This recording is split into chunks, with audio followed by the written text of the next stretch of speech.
Hello, everybody. Welcome to the Build Up Show for Wrexham at Lincoln. I am the Hoosier Wrexham fan, and I am ready to get into this and let's talk about what we're going to do.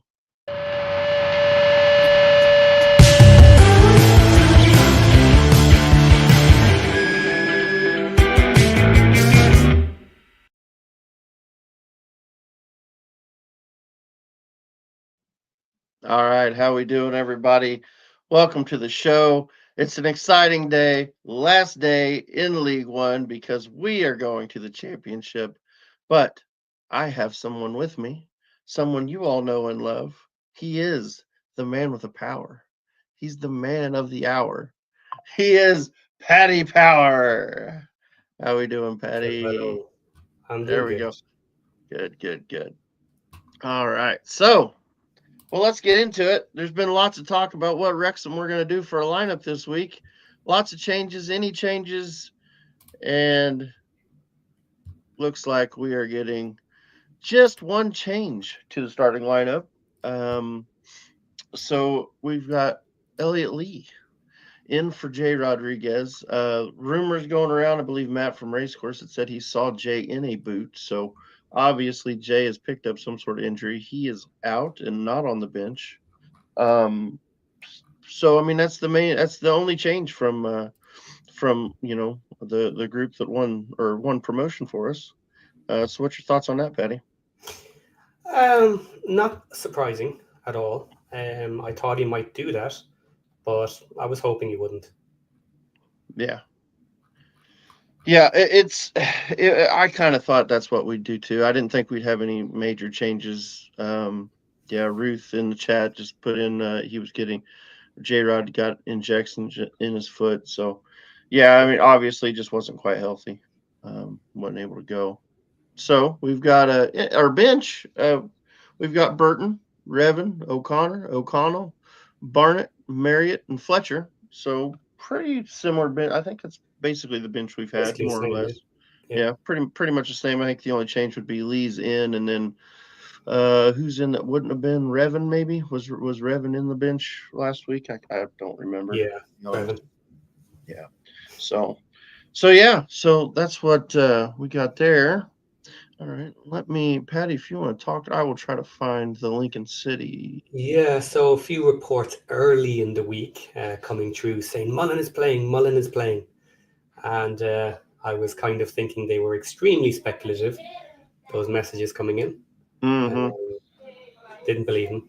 So, Yeah, yeah, I was definitely. I was skeptical too. I think it would have been nice if we could have saw him play, but unfortunately, just wasn't meant to be.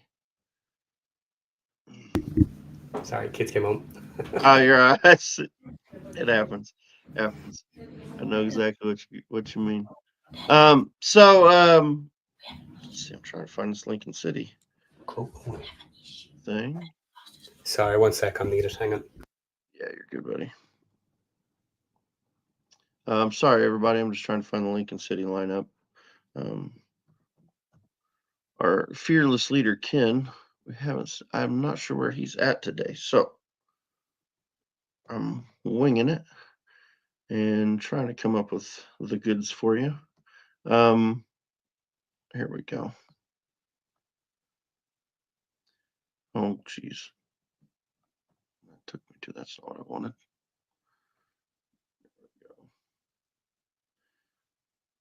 Well, I guess we'll just do this. I will share that screen. Bring it up real quick.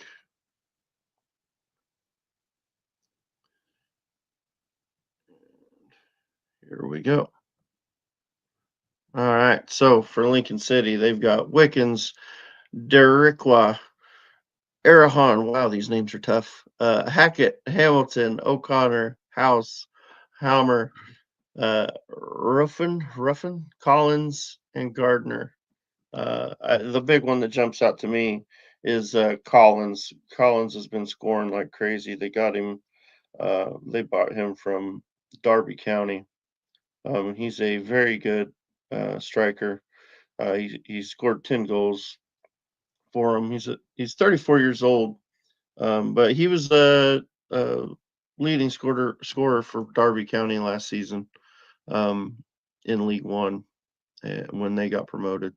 So he's a very good striker, very good player. I can pull up his stats for you if you want. Let's see here. Let's see. Let's get his League One stats. All right. So he's got 10 goals since he's came in January.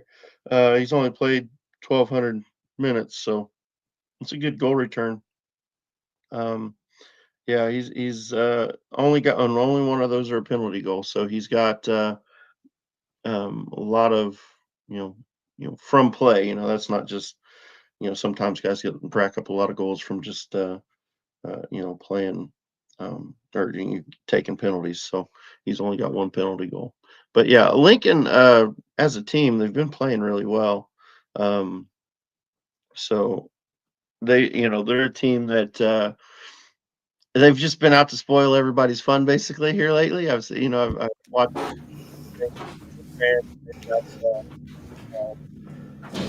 that's been their talk. They've kind of been on the beach in the middle. They can't really do anything. They can't get the playoffs. They're not going to go down, and they've just been enjoying spoiling the fun for a lot of the teams they've been playing. So can't blame them. Gotta have some fun. Got to make the game seem something, or seem a little bit exciting. So let's go through some of their other players. Paddy O'Connor, one of the better, in my opinion, one of the best defenders in the league. He's a very good defender. He's 27 years old. He's 6'3". His average rating on FOTMOB is a 7.43. I mean, that's outstanding for an average rating. So he's a player that he wins a lot. He's wins a lot of his aerial duels. He wins a lot of his defensive actions. He creates chances, which means he's putting balls into dangerous areas. I mean that's he's a good player and maybe someone that a Wrexham could look to if going up to the championship, maybe poach him from a League One team. It's a thought. I don't know. We'll talk about that in the summer. Um, Patty, you got anybody? Oh no, Patty had to slide out again. Okay, so I'll move on. Let's see who else we can come up with. Let's see. I'm trying to see who's in it. Hackett. Okay, so Hackett, Rico Hackett, very good winger. Um, he's primarily a left footer. I think he plays on I think he plays on the left and the right wing, depending on what the what how they line up, on the day. But he scored 4 goals. He's got 3 assists. His average rating is a 6.95, which is pretty good. So yeah, Rico Hackett, he's a very good player, and someone we're gonna have to watch. But yeah, him and Collins, I think, have really become a dangerous combination. Another player for them that is a dangerous player, especially here lately. It seems like he's came on and played really well. Ben House playing in their number 10 position. So he's playing in behind the striker. They play a 4-2-3-1 in case anybody was wondering. So generally, he's kind of the second striker. Similar to what we line up Rodriguez or what Elliot Lee will be lined up as today. So he plays in behind the striker. But he's a good player. He scored. He's played 40 matches. He scored 6 goals and he's got 3 assists. So he's a dangerous player. A player we got to keep our eyes on. He can create, but more importantly for him, maybe it's not most importantly, but his biggest asset is his defensive actions. He's actually he's ranked at one of the top for defensive actions in his position.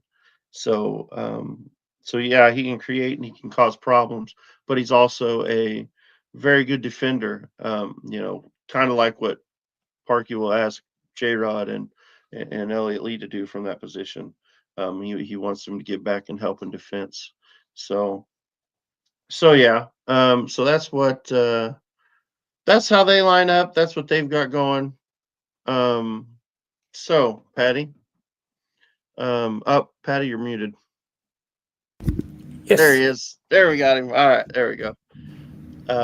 So our lineup, I'll try to bring our lineup back up real quick.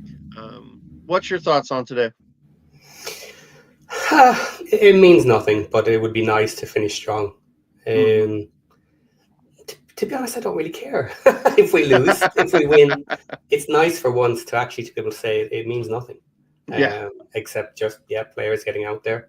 Yeah. No. Don't want to see anyone get hurt. Obviously, Yeah. That's the big one. Yeah, Parky's Parky, and he did his thing exactly the same as last year. People were calling for different players for the final match and in other seasons, and we just don't do it. He doesn't do it. End of. So yeah, no surprise there really.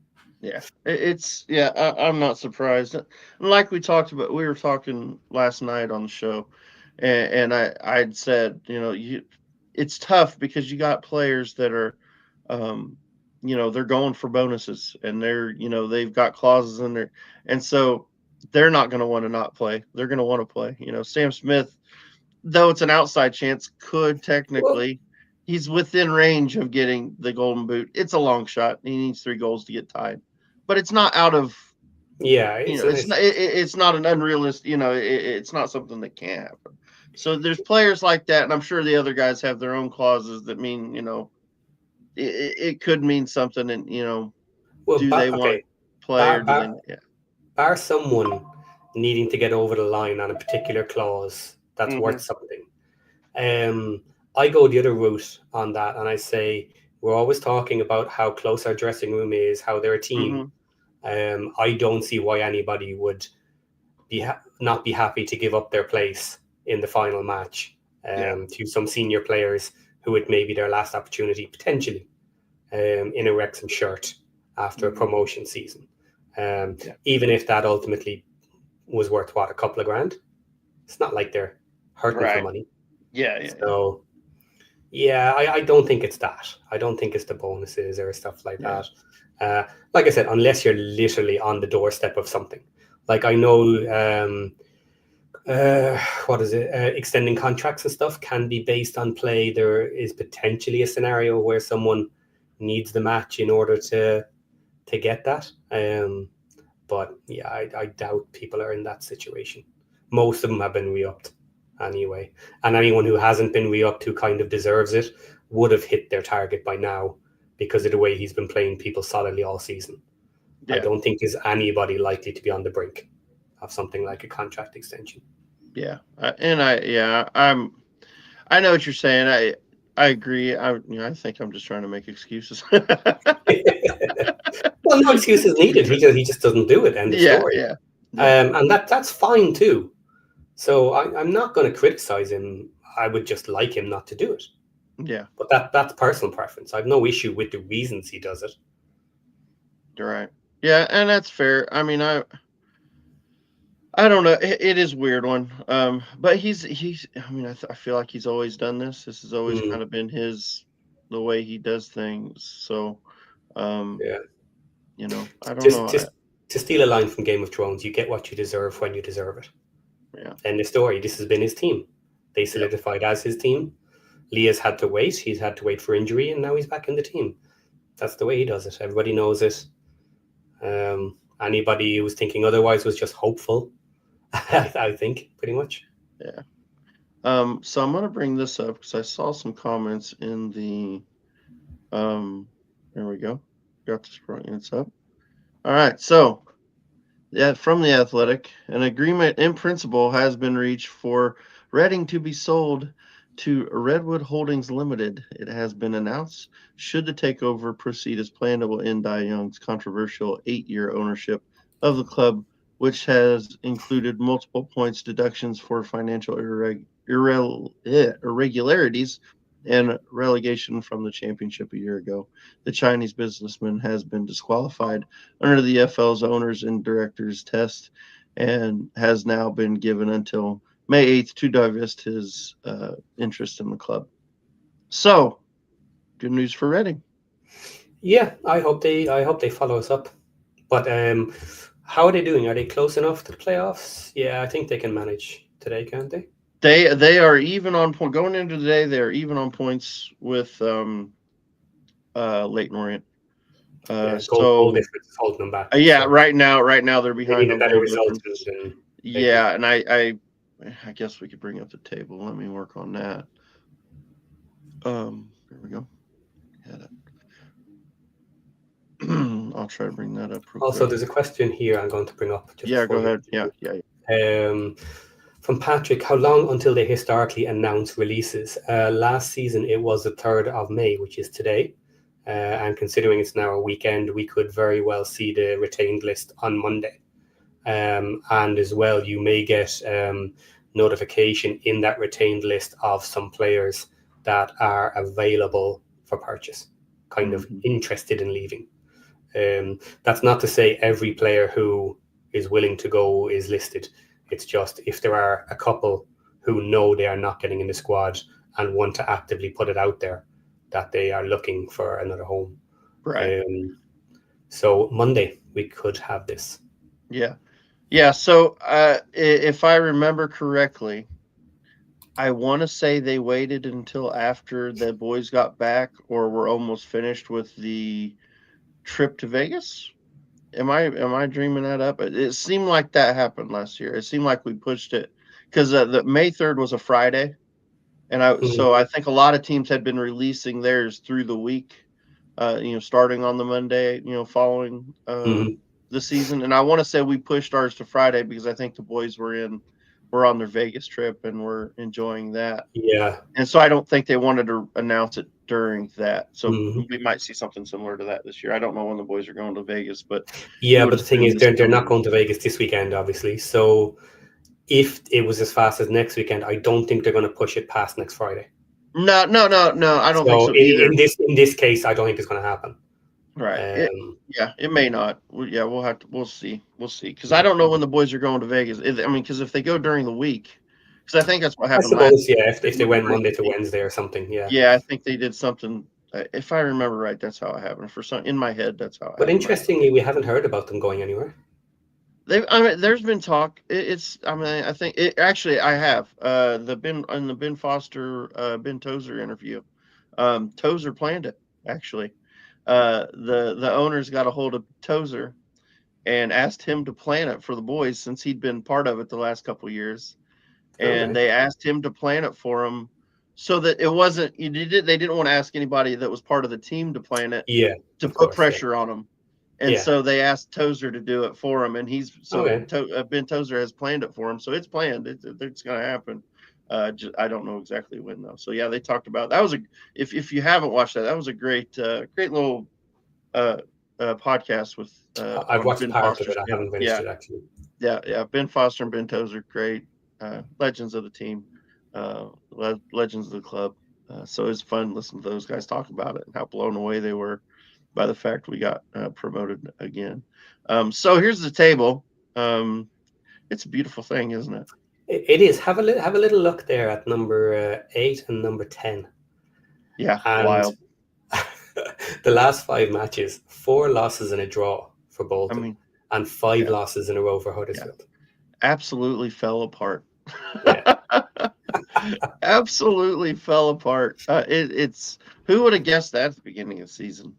I can sometimes be a petty person, and I'm just gonna say, fuck you, McAtee. He can't be happy with his decision. I don't think he's can't be happy about that one. So what we were talking about Reading and Leighton Orient trying to get into the playoffs. They're both on 75 points.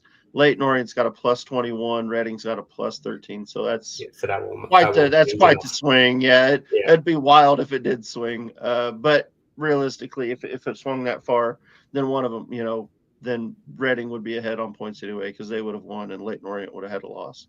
So because there's no way you see Leighton winning with 1 goal and then Reading making up like 9-0. I don't think that's not going to happen.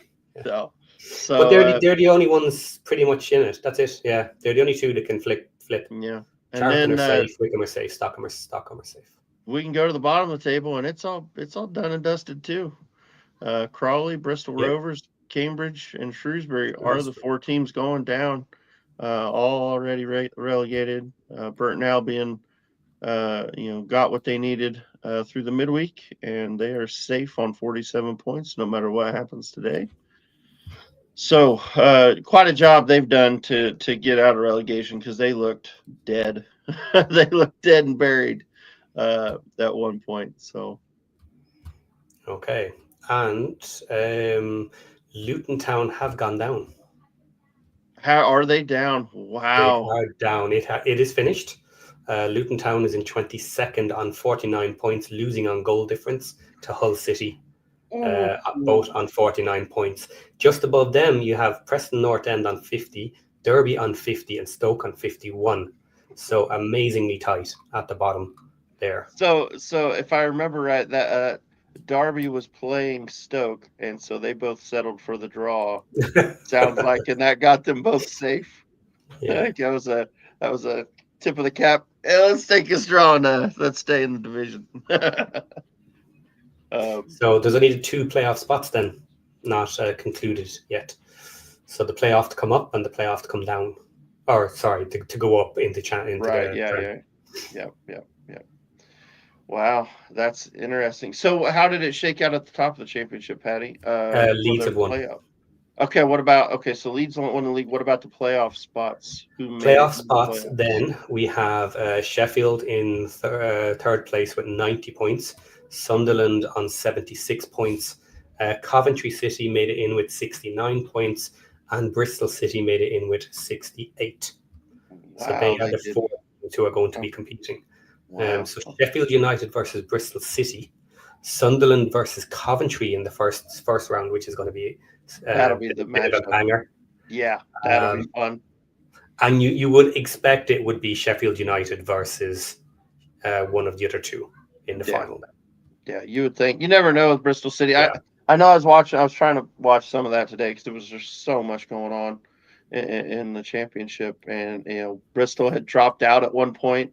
I think who was it? Somebody had scored and went ahead in their game, and was in. It was Blackburn Rovers, I believe, had at one point were ahead in their game and jumped in. So yeah, it's interesting. So here's one. Robbie Evans just saw in the Paramount feed that Mullen is staying with Wrexham. So that was talked about yesterday.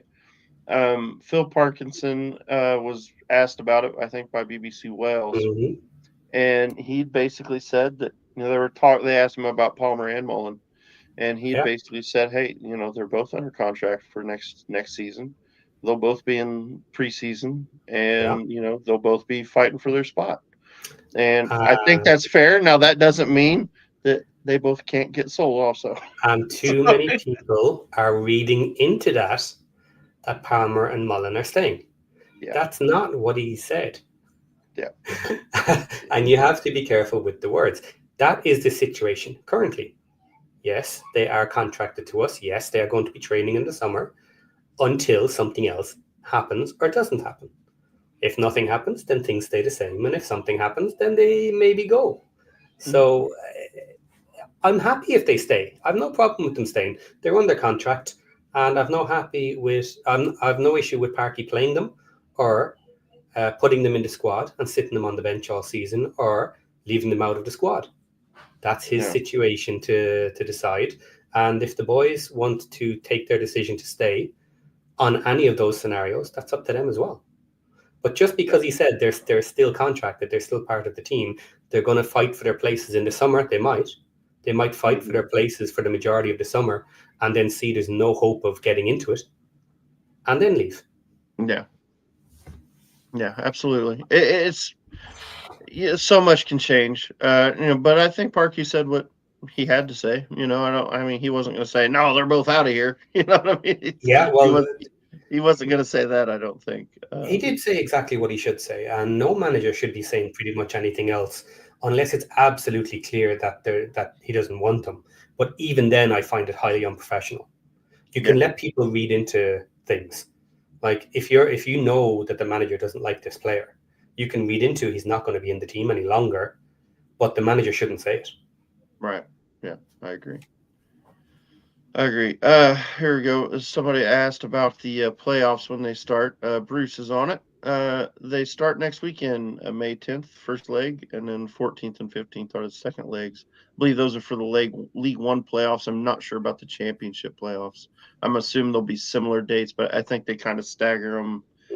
So maybe the games can all be shown on TV. And so I don't know exactly what the championship ones look like, but for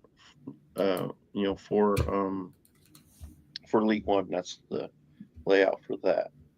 So let's see what else. They have them here already. Do they? Okay. Yeah. So the championship is Bristol City at home to Sheffield United on Thursday, May 8th. So it's happening midweek. Okay. Coventry are playing Sunderland on Friday. Coventry at home for the first leg. And then Monday, May 12th will be the return, Sheffield United at home versus Bristol. And the Tuesday is Sunderland at home to Coventry for the second legs. So 8th, 9th, Thursday, Friday, the weekend off, and then Monday, Tuesday. Mm-hmm. Okay, cool. All right. So let's see what else we got in the comments here. Lexi's in. Hello, Lexi. She said, let's see. I see the main page is main change is no J-Rod and Lee is getting an opportunity. Yep, that is the change. And I think some people think that I think that'll surprise some people. It doesn't surprise me. And the reason why, well, here's the reason why. He likes that player being a number 10. And we've talked about on the show before, when we bring Fletcher in, we change the way we play.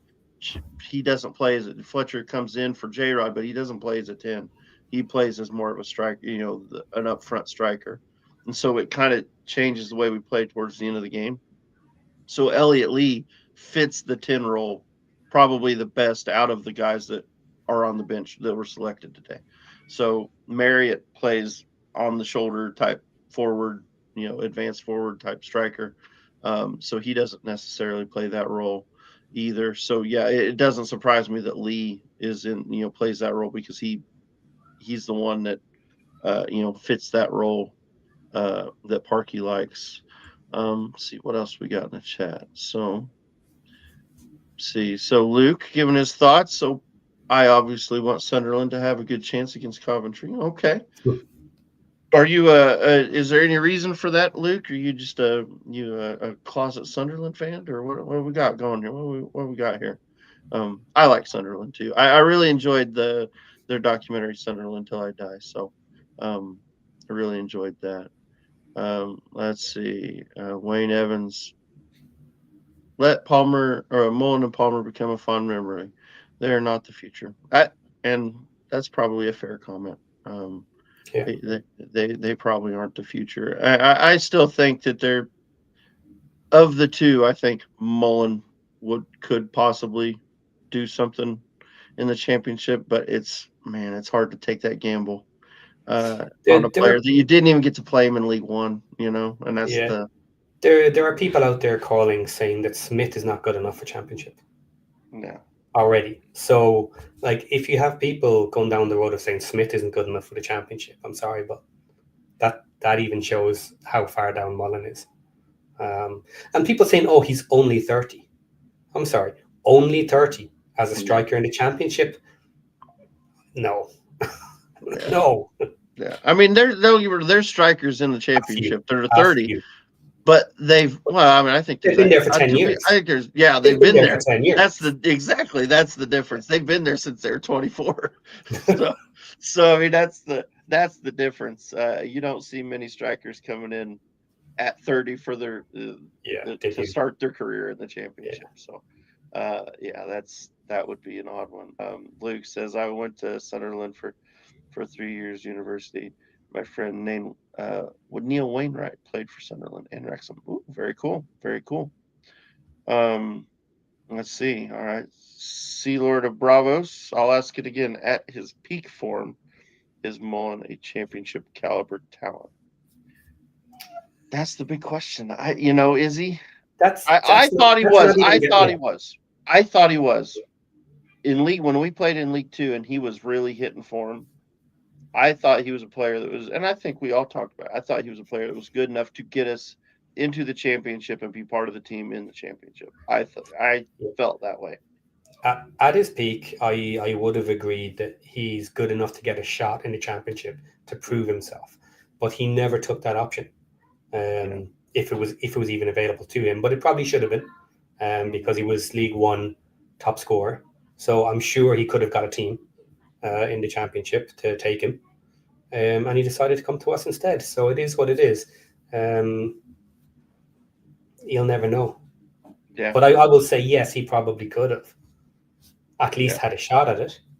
Yeah, people do have different priorities, and we got lucky getting him. He was amazing for us. Yeah, we should never really have got him. I was just it's funny because I was just watching the episode. I've been rewatching to prepare for the new episodes coming. I've been watching Welcome to Wrexham back, and I just watched, in season 1, I just watched the episode where we bought Mullen, and basically Sean was saying exactly what you just said. He's the Golden Boot winner. He should be getting a move to the championship. Yeah, he should not be coming down to the National League to play for Wrexham. And that would have been his chance. But he, to his credit, or, for him, the right thing he felt for him was to get closer to his family. And you can't, I have no problem with that. You know what I mean? I think that's probably a brave decision because he definitely, who knows what his career could have done if he'd have made a championship move at that point. If it was available to him, and we don't know that it was, but you would think a lot of times he was young enough. I think he was 26. Yeah, he was young enough. He could have got. He probably could have. There is absolutely going to be a championship squad that will take the Golden Boot winner from League One. Yeah, but yeah. Well, let's see. So here's Bruce. This is his thoughts on it. If Mullen gets his shooting back on target, he'll have a shot at being a squad player in the ship. Yeah, and I agree, but at the same time, that's very much like saying if he was 3 years younger. Mm-hmm. It's like maybe. Yeah, it's tough. So everybody, right now, let's everybody needs to get our likes up for the show today. I don't know where we're at right now because I don't have my YouTube tab open, but get in here, get some likes in. The more likes we get, the more people see the show, and it pops up in their feeds, and share it out on X and whatever other social media platforms you use. Get us out there, and more people that see it, more eyes get on it. The bigger it gets, and the more fun things we can do. Over the summer. Because I know people kind of tune out from football over the summer. So we've got lots of cool stuff planned over the summer. We're going to do some transfer shows where we talk about players we think will be coming in. Josh has got lots of big plans, all kinds of stuff on the local pundit and on the global pundit. I know he's got a lot of stuff he wants to do on the global pundit. So lots of stuff this year. So make sure you're subscribing to both, like all our videos, share them out, get it out there for everybody. We did an amazing amount of content last summer. It really did. Considering we were only moving into League One. Yeah. So if we do anything near the same amount of content as we did last summer, but now it's based on championship and Prem players coming down to the championship, this is going to be a really interesting summer. Yeah. There's so many different things we can do, and we'll have tons of stuff. Okay, so what's this one? All right, so this is something that's come up several times. Brian, I want to ask, people keep saying that Parkey can't cut it in the championship based on his past experience, but can anyone explain what were the circumstances? Did he enjoy the budget and support needed? Simple answer, no, he did not. He worked a miracle for Bolton to keep them in the championship one season. And they were going through severe ownership issues and money issues. The financial issues were not good when he was at Bolton in the Yeah, championship. I do believe as well there was likely pressure from owners / upper management for changing his play style. Mm-hmm. The idea of Parky's play style in the championship, it's not fondly looked upon.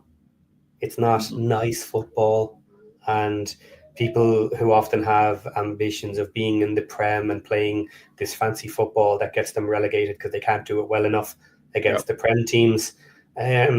Parky doesn't have that. Mm-hmm.